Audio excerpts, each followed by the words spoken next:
बिस्मिल्लाहिर्रहमानिर्रहीम। अस्सलाम वालेकुम वरहमतुल्लाहि www.tv.com में आपको खुशामदीद कहता हूँ। फ्रेंड, इस वीडियो में आपको बताऊंगा कि आप अपना ट्रैवल रिकॉर्ड अफसर से किस तरह चेक करेंगे। इंतहाई आसान तरीका है कि जब आप सऊदी अरेबिया से ट्रैवल आपने किया तो किस एयरलाइन के थ्रू गए, किस एयरपोर्ट के थ्रू गए, आपका स्टे कितना था और कौन सी एयरलाइन थी, आपने एयरलाइन को चेंज किया तो वो कौन सी थी। आप पूरा रिकॉर्ड आप जब से सऊदी अरेबिया में आए हैं, जितनी दफ़ा छुट्टी गए हैं, जितनी दफ़ा आप वापस सऊदी अरेबिया आए हैं, ये सारा रिकॉर्ड आप आसानी से चेक कर सकते हैं। तो उसके लिए क्या करना है, आपने अपने अकाउंट अफसर में जाके लॉगिन कर लें। लॉगिन करने के बाद अब बाकी मैं आपको कंप्यूटर पे बता देता हूँ। जब हम लॉगिन करेंगे तो लॉगिन करने के बाद आपने डैशबोर्ड के ऊपर क्लिक करना है।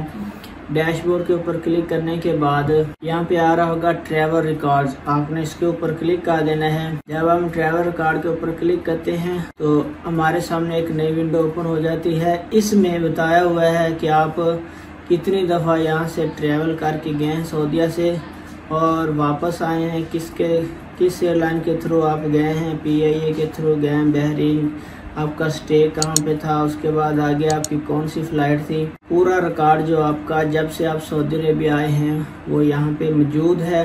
तो फ्रेंड, इस तरह से आप अपना ट्रैवल रिकॉर्ड चेक कर सकते हैं, ट्रैवल हिस्ट्री अफसर के थ्रू चेक कर सकते हैं। वीडियो देखने का बहुत बहुत शुक्रिया। अपना बहुत सारा ख्याल रखिएगा। अस्सलाम वालेकुम वरहमतुल्लाह।